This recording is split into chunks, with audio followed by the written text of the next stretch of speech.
Okay, ಇವತ್ತಿನ ಒಂದು ಕ್ಲಾಸ್ನಲ್ಲಿ ನಾವು ಬಾಯ್ಲಿಂಗ್ ಪಾಯಿಂಟ್ ಎಲಿವೇಶನ್ ಅಂದರೆ ಇದು second one of the colligative property. So ಇದ್ರ ಬಗ್ಗೆ ನಾವಿವತ್ತು ಸ್ಟಡಿಯನ್ನು ಮಾಡೋಣ. ಈ ಬಾಯ್ಲಿಂಗ್ ಪಾಯಿಂಟ್ ಎಲಿವೇಶನ್ನಲ್ಲಿ ಫಸ್ಟ್ ಆಫ್ ಆಲ್ ತಿಳ್ಕೊಳ್ಳಿ, ಬಾಯ್ಲಿಂಗ್ ಪಾಯಿಂಟ್ ಎಲಿವೇಶನ್ ಅಂದರೆ ಏನು ಆ್ಯಕ್ಚುಲಿ? ಸೊ ತಮ್ಗೆ ಗೊತ್ತಾ? ಸೊ ಗೊತ್ತಿಲ್ಲ ಅಂತ ತಿಳ್ಕೊಳ್ಳಿ. ಎಲಿವೇಶನ್ ಅಂದರೆ ಜಾಸ್ತಿ ಆಗೋದು ಅಂತ ಹೇಳ್ತೀವಿ ನಾವು, ಜಾಸ್ತಿ ಹೊಣೆ, ಹೌದಾ?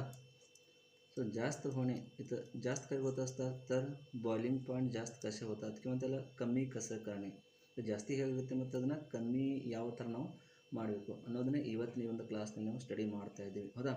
ಸೊ ಇದನ್ನು ನಾವು ಕಡಿಮೆ ಮಾಡಬೇಕಂದ್ರೆ ಫಸ್ಟ್ ಆಫ್ ಆಲ್ ಏನು ಮಾಡಬೇಕಂದ್ರೆ ಇದನ್ನು B P of the solvent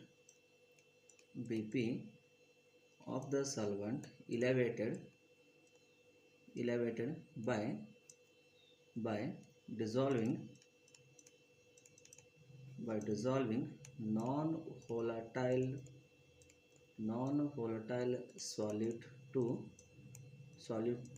it. ಅಂದರೆ ಯಾವುದೇ ಒಂದು ಸಾಲ್ವೆಂಟ್ ಇದ್ದರೆ ಆ ಸಾಲ್ವೆಂಟ್ ಬಿ ಪಿ ಏನಾದರೂ ಜಾಸ್ತಿ ಮಾಡಬೇಕಾಗಿದ್ದರೆ ಸೊ ನಾವು ಏನು ಮಾಡ್ತೀವಿ ಅಂದರೆ ಇದರಲ್ಲಿ ನಾನ್ ವೋಲಟೈಲ್ ಸಾಲ್ಯೂಟ್ನ ಅದರಲ್ಲಿ ಡಿಸಾಲ್ವ್ ಮಾಡಬೇಕು. ಸೊ ಡಿಸಾಲ್ವ್ ಮಾಡಿದಾಗ ಮಾತ್ರ ಏನಾಗುತ್ತೆ, ಒಂದು boiling point of the solution ಪೂರ್ತಿಯಾಗಿ ಜಾಸ್ತಿ ಆಗೋಕ್ಕೆ ಅದು ಹೆಲ್ಪ್ ಆಗ್ತಾ ಇರುತ್ತೆ. ಸೊ ಹೀಗಾಗಿ ನಾನು ತಗೋತೀವಿ ಇಪ್. ಸೊ ಇಪ್ ಟಿ ಬಿ ಅಂದರೆ ಏನಿದು ಬಾಯ್ಲಿಂಗ್ ಪಾಯಿಂಟ್ ಎಲಿವೇಶನ್. ಸೊ ಅದರ ಒಂದು ಸಿಂಬಾಲನ್ನು ಟಿ ಬಿ ಮತ್ತು ಟಿ ಬಿ ಜೀರೋವನ್ನು ಯೂಸ್ ಮಾಡ್ತೀವಿ. ಸೊ ಟಿ ಬಿ ಜೀರೋ ಅಂತ ತಗೋತೀವಿ. T B zero is equal to B P of solvent ಅಂತ ಯೂಸ್ ಮಾಡಿ. ಇನ್ನೊಂದು T B is equal to B P of solution, B P of the solution. ಇವೆರಡರ ಒಂದು points ನಾವು ತಗೋಬೇಕು. ಸೊ ಹಾಗಾದರೆ ಅದರಲ್ಲಿ ಏನಾಗುತ್ತೆ ಅಂದರೆ ಯಾವ ಒಂದು ಸೊಲ್ಯೂಷನ್ದು ಬಿ ಪಿ ಜಾಸ್ತಿ ಇರುತ್ತಪ್ಪ ಅಂದರೆ ಏನು ಸೊಲ್ಯೂಷನ್ ಜಾಸ್ತಿ ಇರೋದು ಅಥವಾ ಸಾಲ್ವೆಂಟ್ ಜಾಸ್ತಿ ಇರುತ್ತೆ, ಯಾವಾಗಲೂ B P of the solution higher than solvent, ಹೌದಾ? ಸೊ ಸಾಲ್ವೆಂಟ್ಗಿಂತ ಸೊಲ್ಯೂಷನ್ ಬಿ ಪಿ ಜಾಸ್ತಿ ಇರುತ್ತೆ. ಯಾಕಂದರೆ ಸಾಲ್ವೆಂಟ್ನಲ್ಲಿ ಯಾವಾಗ ಸೊಲ್ಯೂಟ್ ಆ್ಯಡ್ ಆಗುತ್ತೆ ಸೊ ಅವಾಗ ಅದರ ಒಂದು ಬಿ ಪಿ ಜಾಸ್ತಿ ಆಗುತ್ತೆ, ಆಟೋಮೆಟಿಕ್ಲಿ ಜಾಸ್ತಿ ಆಗುತ್ತೆ. ಸಪೋಸ್ 100 ml ಏನಾದರೂ ಸಾಲ್ವೆಂಟ್ ಬಿ ಪಿ ಇದ್ದರೆ ಅದರಲ್ಲಿ ನಾವು ಸಾಲ್ಯೂಟ್ನ ಆ್ಯಡ್ ಮಾಡ್ತೀವಿ. ಸೊ ಆ ಸಾಲ್ಯೂಟ್ ಟೆಂಪ್ರೇಚರು ಮತ್ತು ಆ ಸಾಲ್ವೆಂಟ್ ಟೆಂಪ್ರೇಚರು ಎರಡು ಮಿಕ್ಸಪ್ ಆದರೆ ಸ್ವಲ್ಪ ಜಾಸ್ತಿ ಆಗುತ್ತಲ್ಲೋ. ಸೊ ಹೀಗಾಗಿ ಸೊಲ್ಯೂಷನ್ ಏನಾಗುತ್ತೆ, ಟಿ ಬಿ ಅಂದರೆ B P of the solution higher than that of the solvent ಅಂತ ಹೇಳ್ತೀವಿ, ಹೌದಾ? ಸೊ ಇದನ್ನು ನಾವು ಕಂಟಿನ್ಯೂಸ್ ಆಗಿ ಮಾಡೋಣ. Okay, so differentiate between the BP of solvent and solution, it is given by the, therefore differentiate or distinguish between BP of solvent and solution, it is given by so differentiate ಏನಾದ್ರು ಬೇಕಾದ್ರೆ ನಾವು ಯಾವ ಥರ write ಮಾಡ್ತೀವಿ ಅಂದರೆ delta T B ಅಂತ write ಮಾಡ್ತೀವಿ. Only T B ಇದ್ದರೆ ಏನಂತ ತೊಗೋತೀವಿ ನಾವಿಲ್ಲಿ B P of the solvent, ಇಲ್ಲಾಂದರೆ B P of the solution ಅಂತ ತೊಗೋತೀವಿ, ಹೌದಾ? ಓಕೆ, ನಿಮಿಷ ಮೈಕ್ ಕ್ಲಿಯರ್. ಓಕೆ, ಸೊ ಇವಾಗ T B is equal to ಜಾಸ್ತಿ ಅದರ ಇಲ್ಲಿ ಟೆಂಪ್ರೇಚರು ಸೊಲ್ಯೂಷನ್ ಟೆಂಪ್ರೇಚರ್ ಜಾಸ್ತಿ ಇರುತ್ತೆ. ಸೊ ಹೀಗಾಗಿ T B minus T B zero ಅಂತ ಯೂಸ್ ಮಾಡ್ತೀವಿ. ಇದಕ್ಕೆ ಇಕ್ವೇಷನ್ ನಂಬರ್ 1 ಅಂತ ಕೊಡಿ, ನಡೀತು. ಓಕೆ, ನೆಕ್ಸ್ಟು ಇಲ್ಲ ಗ್ರಾಫ್ ಬರುತ್ತೆ ನೋಡಿ. ಸೊ ಗ್ರಾಫ್ನ ನಾನು ಡ್ರಾ ಮಾಡಿ ಆಮೇಲೆ ಮತ್ತೆ ಹೇಳ್ತೀನಿ ನಿಮಗೆ. ಓಕೆ, ನಾವು ಗ್ರಾಫ್ ತೆಗೆದೀವಿ ಇಲ್ಲಿ. ಸೊ ಗ್ರಾಫ್ನಲ್ಲಿ ನಮ್ಗೆ ಏನು ನೋಡೋಕ್ಕೆ ಸಿಗುತ್ತಪ್ಪ ಅಂದರೆ ನೋಡಿ, ಒಂದು ಗ್ರಾಫ್ನಲ್ಲಿ ಲೈನ್ ಎ ಟು ಬಿ ಇದು ಸಾಲ್ವೆಂಟ್ ಬಿ ಪಿ ಇದೆ, ಆಮೇಲೆ ಲೈನ್ ಸಿ ಟು ಡಿ ಅಂತ ಕಾಣಿಸುತ್ತಲ್ಲ. ಸೊ ಇದೇನಿದೆ ಅಂದರೆ ಸೊಲ್ಯೂಷನ್ ಗ್ರಾಫ್ ಇದೆ. ಸೊ ಈ ಗ್ರಾಫ್ ಮುಖಾಂತರ ನಮ್ಗೆ ಏನು ನೋಡೋಕ್ಕೆ ಸಿಗುತ್ತಪ್ಪ ಅಂದರೆ ಸಾಲ್ವೆಂಟು ಬಿ ಪಿ ಕಮ್ಮಿ ಇರುತ್ತೆ, ಸೊಲ್ಯೂಷನ್ ಬಿ ಪಿ ಜಾಸ್ತಿ ಇರುತ್ತೆ, ಹೌದಾ? So from the graph it is clear that the B P of solution greater than the solvent. So ಇದಿಷ್ಟು ನಾವು ಗ್ರಾಫ್ ಮುಖಾಂತರ ಒಂದು ಅಬ್ಸರ್ವೇಷನ್ನ ಮಾಡ್ತೀವಿ. ಇನ್ನು ನೆಕ್ಸ್ಟ್ ಹೇಳಬೇಕಂದ್ರೆ ಸೊ ಯಾವಾಗ ನಾವು ಇದನ್ನು ಇಕ್ವೇಷನ್ ಬಿಡಿಸ್ತೀವಿ ಅಂದರೆ ಕಾನ್ಸಂಟ್ರೇಷನ್ ಆಫ್ ಸಾಲ್ಯೂಟು ಮತ್ತು ಬಿ ಪಿ ಆಫ್ ಎಲಿವೇಶನ್ ನಾವು ಯಾವಾಗ ತೊಗೋತೀವಿ ಸೊ ಅವಾಗ ಇಕ್ವೇಷನ್ ಯಾವ ಥರ ಬರಬಹುದು. ಸೊ ಇವಾಗ ಹೆಡ್ಡಿಂಗ್ ಏನು ಬರ್ತೀನಿ ಅಂದರೆ ನಾನಿಲ್ಲಿ heading B P of elevation and concentration of ಸಾಲ್ಯೂಟ್ನ ಯಾವ ಥರ ಫೈಂಡ್ ಔಟ್ ಮಾಡಬೇಕು. Okay, so B P of elevation directly proportional to ಎದಕ್ಕಿರುತ್ತೆ? ಹಾಗಾದರೆ ಇಲ್ಲಿ ಎದಕ್ಕೆ ಡೈರೆಕ್ಟ್ಲಿ ಪ್ರಪೋರ್ಷನಲ್ ಇರುತ್ತೆ? BP, elevation of BP directly proportional to the molality of the solution. ಯಾಕಂದರೆ ಯಾಕೆ ಸೊಲ್ಯೂಷನ್ ಇರುತ್ತೆ, ಮೊಲಾಲಿಟಿ ಆಫ್ ಸೊಲ್ಯೂಷನ್ ಇರುತ್ತಪ್ಪ ಅಂದರೆ ಅಲ್ಲಿ ಸೊಲ್ಯೂಟ್ ನಾನು ಆ್ಯಡ್ ಮಾಡಿರ್ತೀವಿ, ಅಂದರೆ ಕಾನ್ಸಂಟ್ರೇಷನ್ ಆಫ್ ಸೊಲ್ಯೂಟಲ್ಲಿ ಆ್ಯಕ್ಟ್ ಮಾಡ್ತಾ ಇರುತ್ತೆ. ಸೊ ಹೀಗಾಗಿ boiling point of the solution directly proportional to the molality of the solution. So ಹೀಗಾಗಿ ನಾವು ಇಕ್ವೇಷನ್ ಯಾವ ಥರ ತಗೋತೀವಿ, ಹಾಗಾದರೆ ಬಿ ಪಿ ಡೈರೆಕ್ಟ್ಲಿ ಪ್ರಪೋರ್ಷನಲ್ ಏನಂತ ಯೂಸ್ ಮಾಡ್ತೀವಿ, delta T B which is directly proportional to the small M ಅಂದರೆ ಏನಿಲ್ಲಿ molality of the solution. So rate of reaction for ಈ ರಿಯಾಕ್ಷನ್ ಸಲುವಾಗಿ ನಾವು ಯಾವ ಥರ ಮಾಡ್ತೀವಿ ಅಂದರೆ delta T B is equal to K B into small M ಅಂತ ಒಂದು ಇಕ್ವೇಷನ್ ನಾವಿಲ್ಲಿ ಒಂದು ಬರಿಬೇಕಾಗುತ್ತೆ. ಓಕೆ, ಸೊ ಇಕ್ವೇಷನ್ ನಂಬರ್ 2 ಅಂತ ಇದಕ್ಕೆ ಹೆಸರು ಕೊಡಿ. ಓಕೆ, ಸೊ ಇಕ್ವೇಷನ್ ನಂಬರ್ 2 ಏನಂತ ಹೇಳ್ತೀವಿ, delta T B is equal to K B into M. ಇದನ್ನು ಇಕ್ವೇಷನ್ ನಂಬರ್ 2 ಅಂತ ನಾವು ಹೆಸರನ್ನ ಕೊಟ್ಟಿದ್ದೀವಿ. ಓಕೆ, ಇನ್ನು ಇದಿಷ್ಟು ಏನಾಗುತ್ತಪ್ಪ ಅಂದರೆ ಒಂದು B P of elevation and concentration of the solid ಅಂತ ಹೇಳ್ತೀವಿ. ಇನ್ನು ನೆಕ್ಸ್ಟ್ ಏನು ತೊಗೋತೀವಿ ಅಂದರೆ ನಾವು molar mass of solid from the elevation, B P ಎಲಿವೇಷನ್ನು, molar mass of solute from boiling point elevation the ಒಂದು ಯೂಸ್ ಮಾಡಿಕೊಂಡು so molar mass of the ಸಾಲಿಡ್ನ ಯಾವ ಥರ ಫೈಂಡ್ ಔಟ್ ನಾವು ಮಾಡ್ತೀವಿ. Okay, we know that. Okay, so ನಮ್ಗೆ already ಗೊತ್ತಿದೆ ಏನು, equation number 3 we know that equation number 2 ಎಲ್ಲಿದೆಯಪ್ಪ ಅಂದರೆ ಇಲ್ಲಿದೆ ನೋಡಿ ಮೇಲ್ಗಡೆ, ಹೌದಾ, delta T B is equal to K B into M. So ಇದರಲ್ಲಿ ಈ ಎಮ್ ಅಂದರೆ ಏನು ಅದು ನಮ್ಗೆ ಗೊತ್ತಿಲ್ಲ. ಸೊ ಎಮ್ ಅಂದರೆ ನಾವೇನಂತ ತಗೋತೀವಿ, here small M it is equal to small M ಅಂದರೆ ಏನಿದು, moles of solute divide by mass of the solvent, ಹೌದಾ. ಸೊ ಇಲ್ಲಿ ಮೋಲ್ಸ್ ಆಫ್ ದ ಸಾಲ್ಯೂಟ್ ಅಂದರೆ ನಾವು ಏನೇನು ತಗೋತೀವಿ, ಇಲ್ಲಿ ಮೋಲ್ಸ್ ಆಫ್ ದ ಸಾಲ್ಯೂಟ್ ಅಂದರೆ W2 divided by M2 use ಮಾಡ್ತೀವಿ, ಹೌದಾ, divided by W1 divided by 1000 ಅಂತ ಯೂಸ್ ಮಾಡ್ತೀವಿ. ಯಾಕೆ ಹೀಗೆ ಯಾಕಾಗುತ್ತಪ್ಪ ಅಂದರೆ ಬಿಕಾಸ್ ಮಾಸ್ ಆಫ್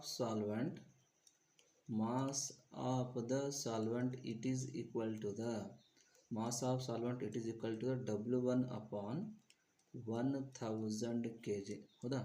ಸೊ ಹೀಗಾಗಿ ನಾವು ಏನು ಮಾಡ್ತೀವಿ, ಮಾಸ್ ಆಫ್ ದ ಸಾಲ್ವೆಂಟ್ ಅಲ್ಲಿ ಎಷ್ಟು ಫಿಲಪ್ ಮಾಡ್ತೀವಿ ಅಂದರೆ ಆ್ಯಕ್ಚುಲಿ ಇಲ್ಲಿ W/1000, but moles of the solvent ಎಷ್ಟಿರುತ್ತೆ, ಓನ್ಲಿ W2 upon M2 ಅಂತ ತಗೋತೀವಿ. ಅದೇನೋ ಮಾಸ್ ಆಫ್ ದ ಸಾಲ್ವೆಂಟ್ ಅಂದರೆ W/1000 kg ಅಂತ ಇಲ್ಲಿ ಯೂಸ್ನ ಮಾಡಿದ್ದೀವಿ. ಸೊ ಹೀಗಾಗಿ ಇದರ ಒಂದು ಫೈನಲ್ ಈಕ್ವೇಷನ್ ಯಾವ ಥರ ರೈಟ್ ಆಗುತ್ತಪ್ಪ ಅಂದರೆ ಈ ಥರ ಬರುತ್ತೆ, M is equal to, so ನಮಗೆ ಬೇಕಾಗಿದ್ದು ಯಾವುದು, ಎಮ್ ಇಲ್ಲಿ, ಹೌದಾ. So M is equal to W2 into 1000 divided by W1 into M2 ಅಂತಕ್ಕಂಥ ಒಂದು ಇಕ್ವೇಷನ್ ನಮಗೆ ಸಿಗುತ್ತೆ. ಈ ಇಕ್ವೇಷನ್ ನಾವು ಏನಂತ ಕರಿತೀವಿ ಅಂದರೆ molar mass of solute from the boiling point elevation ಅಂತ ಹೇಳ್ಬೋದು. ಇದಕ್ಕೆ ಇಕ್ವೇಷನ್ ನಂಬರ್ 4 ಕೊಡಿ, ನಡೀತು. Okay, it is on equation for molar mass of solute from elevation of boiling point. So ಇದನ್ನು ಏನಂತ ಕರಿತೀವಿ ಅಂದರೆ molar mass of solute from the boiling point elevation. Okay, ಅರ್ಥ ಆಯ್ತು ಈಗ. ಓಕೆ, ಸೊ ಇದು ಸಿಂಪಲ್ ಆಗಿರ್ತಕ್ಕಂಥ ಒಂದು ಕನ್ಸೆಪ್ಟ್ನ ಈ ಜಸ್ಟ್ನ ಪಾಯಿಂಟ್ ಮಾಡಿವಿ, ಅಂದರೆ ವ್ಯಾಲ್ಯೂ ಆಫ್ ದ ಎಮ್ ಈ ಜಸ್ಟ್ ನಮಗೆ ಸಿಕ್ತು. ಇನ್ನು ಈ ವ್ಯಾಲ್ಯೂನ ತೊಗೊಂಡು ಇಕ್ವೇಷನ್ ನಂಬರ್ 3ನಲ್ಲಿ ಫಿಲಪ್ ಮಾಡಬೇಕು. ಯಾಕಂದರೆ ಇಕ್ವೇಷನ್ ನಂಬರ್ 3 ಏನು ನಾವು ತೆಗೆದ್ವಿ ಅಂದರೆ ನೋಡಿ, ಇಲ್ಲಿ ಇಕ್ವೇಷನ್ ನಂಬರ್ 3 ಏನು ಬಂತು, ಇಲ್ಲಿದೆ ನೋಡಿ, ಸಾರಿ 2, ಇಕ್ವೇಷನ್ ನಂಬರ್ 2 ಏನು ಬಂತು, ಇಲ್ಲಿದೆ ನೋಡಿ, delta T B equal to K B into M ಅಂತಕ್ಕಂಥ ಒಂದು ಇಕ್ವೇಷನ್ ನಾವಿಲ್ಲಿ ತೆಗೆದಿದ್ದೀವಿ, ಹೌದಾ. ಸೊ ಈ ಒಂದು ಇಕ್ವೇಷನಲ್ಲಿ ನಾವೇನು ಮಾಡ್ತೀವಿ ಈಗ ಈ ಒಂದು ಎಮ್ದ ವ್ಯಾಲ್ಯೂನ ನಾವು ಫಿಲಪ್ ಮಾಡಬೇಕಾಗುತ್ತೆ. ಸೊ ಆವಾಗ ನಮಗೊಂದು ಇಕ್ವೇಷನ್ ಇಲ್ಲಿ ಸಿಗುತ್ತೆ. ಓಕೆ, ನಾವು equation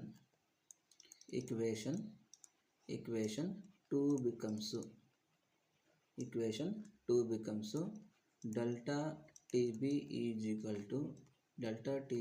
equal to KB into M. ಇದು ಇಕ್ವೇಷನ್ ನಂಬರ್ 2 ಹೌದಾ.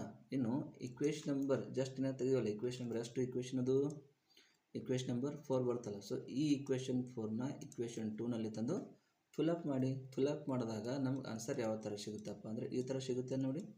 M2 is equal to direct ಬರೆಯಬೇಡ. ಓಕೆ, ನಾನು ಮಾಡೋಣ ಸಿಂಪಲ್ ಆಗಿ ಸ್ಟೆಪ್ ವೈಸ್ ಹೋಗೋಣ. Okay, delta TB is equal to KB ತಗೊಳ್ಳಿ, KB ಇಂಟು ಸೊ ಎಮ್ದ ಒಂದು ವ್ಯಾಲ್ಯೂನ ಫಿಲಪ್ ಮಾಡಿ 1000 into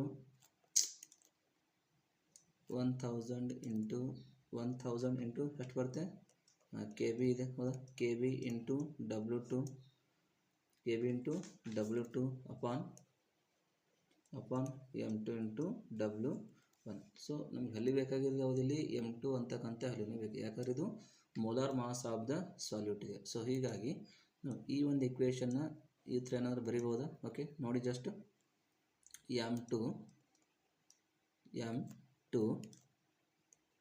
M2 is equal to 1000 into KB into W2 upon delta TB into W1. So ಈ ಒಂದು ಇಕ್ವೇಷನ್ ಏನಂತ ಕರಿತೀವಿ ಅಂದರೆ molar mass of the solute from the elevation of the boiling point ಅಂತ ಹೇಳ್ಬೋದು. ಓಕೆ, ಅರ್ಥ ಆಯ್ತಾ? ಸಿಂಪಲ್ಲಾಗಿ ನಾವು ಯಾವ ಥರ ಒಂದು molar mass of the solute from elevation of BP ಇಂದ ಫೈಂಡ್ ಔಟ್ ಮಾಡ್ತೀವಿ, ಅದಕ್ಕೆ ಫೈನಲ್ ಇಕ್ವೇಷನ್ ಇದೆ ನಮಗೆ. ಓಕೆ, ಎಲ್ಲರೂ ಮುಗಿತಾ? ಓಕೆ, ನೆಕ್ಸ್ಟ್ ಹೋಗೋಣ. ಓಕೆ, ನೆಕ್ಸ್ಟ್ ಬರುತ್ತೆ depression in the freezing point. So first of all ಏನಂತ ತಿಳ್ಕೊರಿ ಅಂದರೆ ಡಿಪ್ರೆಷನ್ ಅಂದ್ರೇನು, ಆಮೇಲೆ ಫ್ರೀಸಿಂಗ್ ಅಂದ್ರೇನು. ಡಿಪ್ರೆಷನ್ ಅಂದರೆ ಏನಾಗೋದು ಅಂದರೆ ಕಮ್ಮೀಕರಣೆ ಅಂದರೆ ಕಡಿಮೆ ಆಗುವುದು ಅಂತ ಹೇಳ್ತೀವಿ ಹೌದಾ. ಸೊ डिप्रेशन मीन्स कमी करणे. कोणाला कमी करायचं जे फ्रीजिंग पॉईंट असते आपलं त्या फ्रीजिंग पॉईंटला कमी करणे, त्याला आपण depression in the freezing point असं म्हणतो. ओके, ಸೊ ಫ್ರೀಸಿಂಗ್ ಪಾಯಿಂಟ್ ಇರ್ತಲ್ಲ, ಸೊ ಫ್ರೀಸಿಂಗ್ ಪಾಯಿಂಟ್ನ ನಮಗೆ ಕಡಿಮೆ ಮಾಡಬೇಕಾಗಿದೆ. ಸೊ ಕಮ್ಮಿ ಮಾಡಬೇಕಾದ್ರೆ ನಾವೇನು ಮಾಡ್ತೀವಿ, ಅದರಲ್ಲಿ ಸೇಮ್ ಇದೇ ಥರ ಏನು ಮಾಡ್ತೀವಿ, ಒಂದು ಯಾವುದಾದ್ರು ನಾನ್ ಹೋಲಟೈಲ್ ಸಾಲ್ಯೂಟ್ ಏನಾದರೂ ಅದರಲ್ಲಿ ಆ್ಯಡ್ ಮಾಡಿದ್ರೆ ಈಸಿಯಾಗಿ ಅದು ಕೂಡ ಫ್ರೀಸಿಂಗ್ ಪಾಯಿಂಟು ಕಮ್ಮಿ ಆಗುತ್ತೆ. ಓಕೆ, ಸೊ ಇಲ್ಲಿ ಇದಾದ್ಮೇಲೆ ಬರುತ್ತೆ ಫ್ರೀಸಿಂಗ್ ಪಾಯಿಂಟು. ಇನ್ನು ಫ್ರೀಸಿಂಗ್ ಪಾಯಿಂಟ್ ಅಂದರೆ ಏನು ನಿಮಗೆಲ್ಲ ಗೊತ್ತೇ ಇದೆ.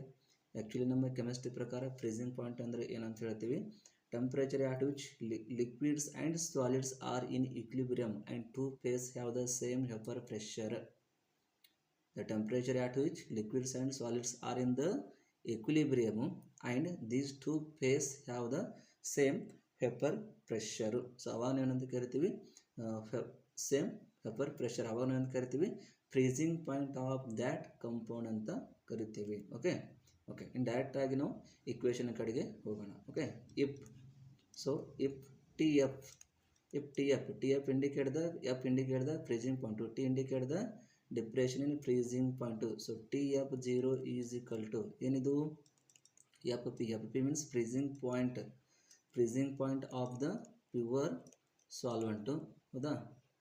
ಸೊ ಜಸ್ಟ್ ಇದೇನು ನೋಡಿದ್ವಿ, BP ಆಫ್ ದ ಎಲಿವೇಶನ್ ತೊಗೊಂಡಿಲ್ಲ, ಅದೇ ಥರ ಸೇಮ್ ಟು ಸೇಮ್ ಅಲ್ಲಿ ಡೆಲ್ಟಾ TB ಅಂತ ಯೂಸ್ ಮಾಡಿದ್ದೀವಿ, ಇಲ್ಲಿ ಡೆಲ್ಟಾ TF ಅಂತ ಯೂಸ್ ಮಾಡ್ಕೊಳ್ಳಿ. Okay, second TF is equal to, TF ಅಂದರೆ ಏನು, freezing point of solution. Okay, ಲಕ್ಷಲ್ಲಿ ಬಂತ ಸಾಲ್ವೆಂಟ್ ಮತ್ತು ಸೊಲ್ಯೂಷನ್. ಸಾಲ್ವೆಂಟ್ ಇದ್ದರೆ TF0 ತೊಗೋಬೇಕು, ಆಮೇಲೆ ಸೊಲ್ಯೂಷನ್ ಇದ್ದರೆ TF ಅಂತ ಯೂಸ್ ಮಾಡ್ಕೊಳ್ಳಿ. Therefore the difference in the freezing point of the solution and solvent it is given by, difference ಅಂದ್ರೆ ಏನಂತ ಯೂಸ್ ಮಾಡ್ತೀವಿ, ಡೆಲ್ಟಾ TF ಅಂತ ತಗೋತೀವಿ. Delta TF is equal to delta TF0 minus TF ಅಂತ ಒಂದು equation ಇಲ್ಲಿ generate ಆಗುತ್ತೆ. Okay, so ಇದಕ್ಕೊಂದು ಇಕ್ವೇಷನ್ನ ಕೊಟ್ಬಿಡಿ, ಇಕ್ವೇಷನ್ ನಂಬರ್ 1 ಅಂತ ಕೊಡಿ ನಡೀತೀವಿ. ಓಕೆ, ಇನ್ನು ಇಕ್ವೇಷನ್ ನಂಬರ್ 1 ಕೊಟ್ಟಿವಿ. ಇದೇನಾಯಿತು, ಸಿಂಪಲ್ಲಾಗಿ ಡಿಪ್ರೆಷನಿಂದ differentiate in the freezing point of pure solvent and the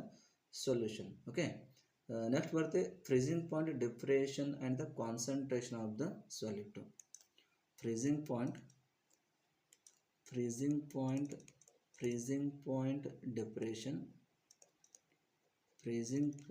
depression and concentration of the solute. ಇದರ ಒಂದು equation ಯಾವ ಥರ ಬರುತ್ತೆ? ಓಕೆ, ಫಾರ್ ಡೈಲ್ಯೂಟ್ ಸೊಲ್ಯೂಷನ್ ಇದ್ದಾಗ ಏನಾಗುತ್ತೆ, freezing point depression directly proportional to the molality of the solution. ಇನ್ಕ ನಾವು ಬರ್ತೀವಲ್ಲ same to same ಅದೇ ಥರ ಇಲ್ಲಿ ಕೂಡ ಒಂದು equation ಬರುತ್ತೆ. ಅಂದರೆ freezing point ಅಂದರೆ ಫಾರ್ ಡೈಲ್ಯೂಟ್ ಸೊಲ್ಯೂಷನ್ ಇದ್ದಾಗ ಏನಾಗುತ್ತೆ, freezing point ಅದಕ್ಕೆ ಡೈರೆಕ್ಟ್ಲಿ ಪ್ರಪೋರ್ಷನಲ್ ಇರುತ್ತೆ, ಅಂದರೆ molality of the solution directly proportional ಇರುತ್ತೆ. ಸೊ ಹೀಗಾಗಿ ನಾವು equation ಯಾವ ಥರ ತಗೋತೀವಿ ಅಂದರೆ delta T F proportional to small letter M.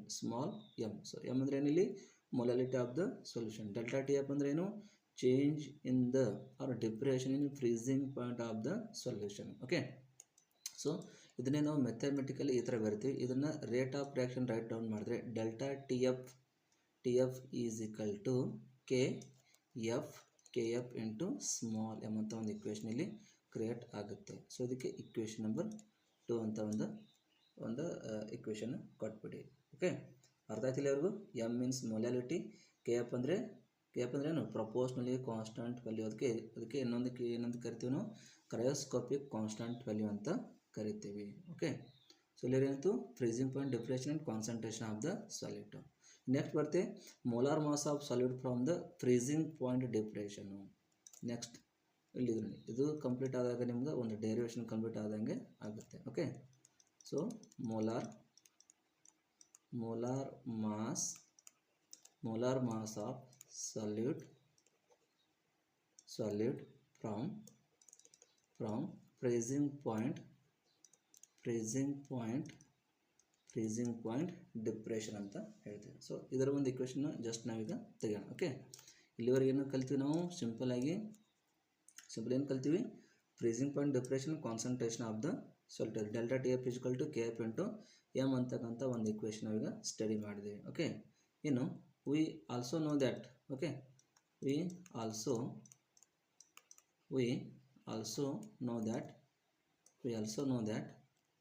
ಕೆಲವೊಂದು ಪಾಯಿಂಟ್ಸ್ಗಳು ನಮ್ಗೆ ಗೊತ್ತಿದೆ. ಏನು ಗೊತ್ತಿದೆಯಪ್ಪ ಅಂದರೆ we also know that here small m it is equal to small m value ನಿಮಗೆಲ್ಲ ಗೊತ್ತಿದೆ. ಏನಂತ ತಗೋತೀವಿ ನಾವು, 1000 ಇಂಟು W2 ಅಪಾನ್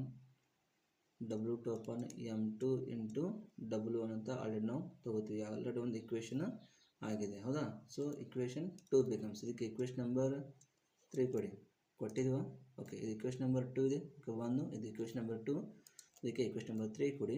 ನಾವು ಇಕ್ವೇಷನ್ 2 ಬಿಕಮ್ಸ್. ಸೊ ಈ ಒಂದು ವ್ಯಾಲ್ಯೂನ ಇಕ್ವೇಷನ್ 2ನಲ್ಲಿ ಫಿಲಪ್ ಮಾಡಿದಾಗ ನಮ್ಮ ಇಕ್ವೇಷನ್ ಈ ಥರ ಸಿಗ್ಬೋದಾ, delta T F is equal to K F into M into ಆ ಎಮ್ ವ್ಯಾಲ್ಯೂನಲ್ಲಿ ಈ ಒಂದು ವ್ಯಾಲ್ಯೂನ ಫಿಲಪ್ ಮಾಡಿದಾಗ ನಮಗೆ ಇಕ್ವೇಷನ್ ಈ ಥರ ಸಿಗುತ್ತಾ ನೋಡಿ, 1000 ಇಂಟು W2 ಅಪಾನ್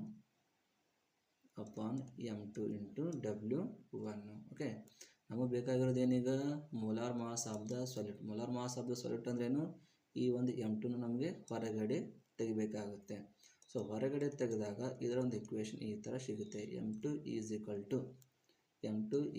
ಟು ನೋಡಿ just 1000 into W2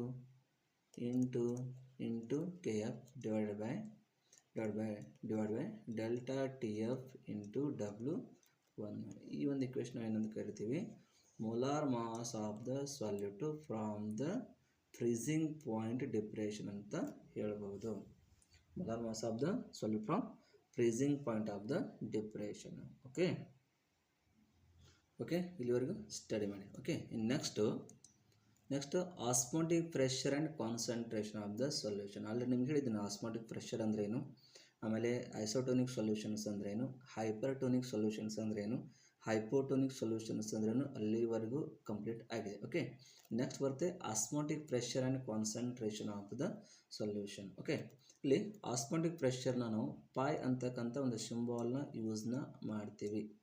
Pai means osmotic pressure, ಇದು ಕೆಮಿಸ್ಟ್ರಿನಲ್ಲಿ ಮಾತ್ರ. Okay, so for the very dilute solution the osmotic pressure follows the equation. ಯಾವಾಗ ಒಂದು ಡೈಲ್ಯೂಟ್ ಸೊಲ್ಯೂಷನ್ ಇರುತ್ತೆ ಅವಾಗ ಈ ಒಂದು ಆಸ್ಮಾಟಿಕ್ ಪ್ರೆಷರ್ ಏನಾದರೂ ಒಂದು ಸೊಲ್ಯೂಷನ್ಸ್ ಅಪ್ಲೈ ಆಗಿದ್ರೆ ಅವಾಗ ಈ ಥರ ಒಂದು ಇಕ್ವೇಷನ್ ನಮಗೆ ಸಿಗುತ್ತೆ. Pi is equal to N2RT upon V. So ತಮಗೆಲ್ಲ ಗೊತ್ತೇ ಇದೆ ಇಲ್ಲಿ, ಹೌದಾ? ಫಿ ಅಂದರೆ ಏನು? ಇಲ್ಲಿ ಫಿ ಈಸ್ ದ ವಾಲ್ಯೂಮ್. ಏನು? Volume of a solution. Volume of a solution ಬರುತ್ತೆ, ಹೌದಾ? ಆಮೇಲೆ N2 = ಅಂತ ಯೂಸ್ ಮಾಡಿ. N2 = ಏನು? Number of moles of non volatile salute. Number of moles of non volatile salute ಅಂತ ಯೂಸ್ ಮಾಡ್ತೀವಿ. ಆಮೇಲೆ R = ಗ್ಯಾಸ್ ಕಾನ್ಸ್ಟೆಂಟ್. ತಮಗೆಲ್ಲ ಗೊತ್ತೇ ಇದೆ, ಈ ವ್ಯಾಲ್ಯೂಸ್ ಎಷ್ಟು ಇರುತ್ತೆ ಅಂತಕ್ಕಂಥದ್ದು 0.08206 dm³. ಇದು ಈಕ್ವಲ್ ಆಗಿರುತ್ತೆ, ಹೌದಾ? ಆಮೇಲೆ ಟಿ ಅಂದರೆ ಏನಿಲ್ಲಿ? Temperature. Okay, T is the temperature. Pi is the osmotic pressure. Pi = osmotic pressure. So ಇದಿಷ್ಟು ಇದರ ಒಂದು ಇಕ್ವೇಷನ್ ಆಗುತ್ತೆ. ಬಟ್ ಇಲ್ಲಿ ಒಂದು ಟರ್ಮ್ ಇದೆಯಲ್ಲ, ಯಾವ ಟರ್ಮು? N2/V ಅಂತಕ್ಕಂಥ ಟರ್ಮು. ಇದು ಎದಕ್ಕೆ ಈಕ್ವಲ್ ಆಗಿರುತ್ತಪ್ಪ ಅಂದರೆ N2/V. ಈ ಟರ್ಮ್ ಎದಕ್ಕೆ ಈಕ್ವಲ್ ಆಗುತ್ತಪ್ಪ ಅಂದರೆ ಕ್ಯಾಪಿಟಲ್ ಎಮ್ಗೆ ಈಕ್ವಲ್ ಆಗುತ್ತೆ. ಸೊ ಹೀಗಾಗಿ ನಾವು ಬರೆಯೋ ಟೈಮಲ್ಲಿ pi is equal to capital MRT ಅಂತ ರೈಟ್ ಡೌನ್ ಮಾಡ್ತೀವಿ. It is the equation for osmotic pressure and concentration of the solution, because capital M is equal to N2/V. N2/V ಅಂದರೆ concentration terms in the molarity form. So that capital M is equal to N2/V ಅಂತ ನಾವು use ಮಾಡ್ತೀವಿ. So ಹೀಗಾಗಿ ಈ N2/Vನ ತೆಗೆದು ಇಲ್ಲಿ capital M ಅಂತಕ್ಕಂಥ ಸಿಂಬಲ್ ಯೂಸ್ ಮಾಡಿದ್ರೆ ಪಾಯ್ = MRT ಅಂತಕ್ಕಂಥ ಇಕ್ವೇಷನಲ್ಲಿ ಸಿಗ್ಬಿಡುತ್ತೆ. ಸೊ ಇದಕ್ಕೆ ನಾವೇನಂತೀವಿ? Osmotic pressure and concentration of the solution ಅಂತ ಕರಿತೀವಿ. ಓಕೆ, ಇಲ್ಲಿವರೆಗೂ ಸ್ಟಡಿ ಮಾಡಿ. ನೆಕ್ಸ್ಟ್ ಬರುತ್ತೆ molar mass of solid from osmotic pressure. Okay, next ಹೋಗೋಣ.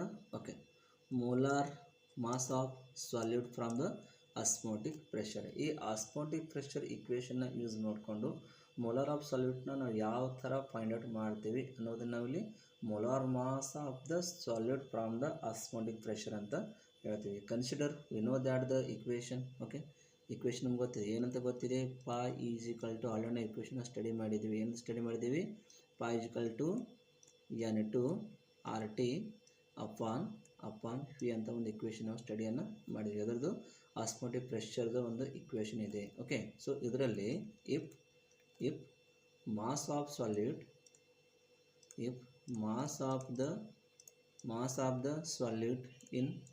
in the few liters of solution, which is the W2, and its molar mass is the M2, then ನಾವೆಲ್ಲೂ ಏನಂತ ಹೇಳ್ತೀವಿ? N2 is equal to W2/M2 ಅಂತಕ್ಕಂಥ ವ್ಯಾಲ್ಯೂನ ಇಲ್ಲಿ use ಮಾಡಬೇಕಾಗುತ್ತೆ. ಯಾಕಂದರೆ molar mass of the solution is the W2 and its molar mass is the M2, ಹೌದಾ? So therefore N2 = W2/M2 ಅಂತಕ್ಕಂಥ ಒಂದು value ಇಲ್ಲಿ ಬಂದುಬಿಡುತ್ತೆ. ಓಕೆ, ಸೊ ಹೀಗಾಗಿ ನಾವೇನು ಯೂಸ್ ಮಾಡ್ತೀವಿ? ಇಲ್ಲಿ ಏನು ಯೂಸ್ ಮಾಡ್ತೀವಿ? ಪಾಯ್ ಈಸ್ ಈಕ್ವಲ್ ಟು ಆಯಿತಾ? ಪಾಯ್ ಈಸ್ ಈಕ್ವಲ್ ಟು ಈ N2 ಪ್ಲೇಸ್ನಲ್ಲಿ ನಾವೇನು ಯೂಸ್ ಮಾಡೋಕ್ಕಿಲ್ಲಿ? W2. Okay, W2RT same to same write ಮಾಡಬೇಕು. W2/M2 into V.